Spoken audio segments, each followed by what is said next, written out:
In this video, we are continuing to discuss the NCERT textbook exercises or textbook questions. Question number 7.6. For the following equilibrium, Kc equals to 6.3 into 10 to the power 14 at 1000 Kelvin for this particular reaction. Both forward and reverse reactions in the equilibrium are elementary bimolecular reactions. What is Kc for the reverse reaction? So it's an elementary bimolecular reaction. And we need to figure out the Kc for the reverse reaction. So first of all, for this, let's write down the equation. So O3 gives rise to NO2 plus O2, which is a gas. So for this particular reaction at temperature equals to 1000 Kelvin, Kc is equal to concentration of NO2 at equilibrium into concentration of O2 divided by concentration of NO into concentration of O3. Okay, and they've also given us that Kc equals to 6.3 into 10 to the power 14. Okay, now let's consider the reverse reaction. So reverse reaction as in from here to here, which means our reactants become the products and the products become the reactants.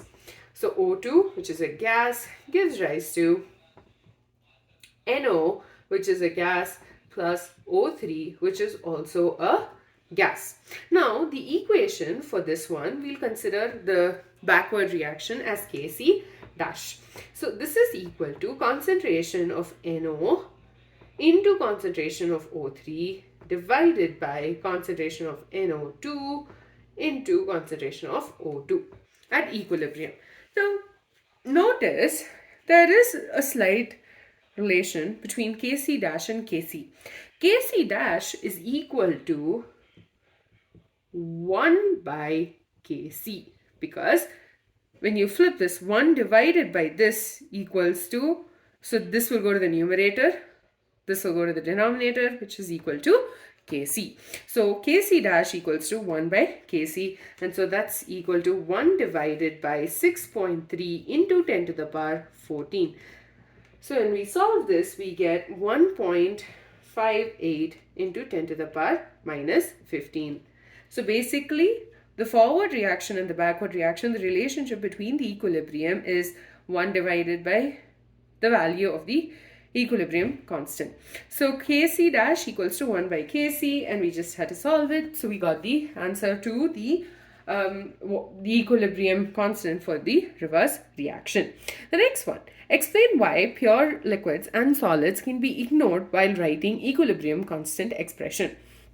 So remember, whenever we've written, actually I think we discussed this as well, where we spoke about the fact that we do not consider the concentration of a pure solid or liquid when we write the equilibrium constant expression.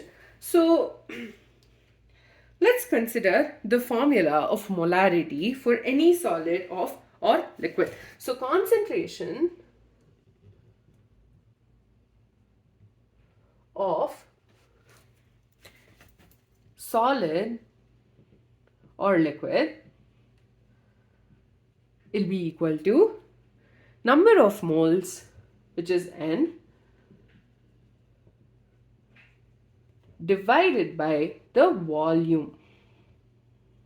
Okay, volume in liters. That's the formula of molarity. We've learned that, right? So number of moles by the volume, this gives us a molarity of a solid or a liquid, right? Rather, the concentration of a solid or a liquid. Now, let's consider the number of moles. Number of moles is equal to the mass, that is the given mass, divided by the molar mass. Right. So let's substitute this in this equation. So concentration, I'm just going to say concentration equals to mass divided by molar mass divided by the volume.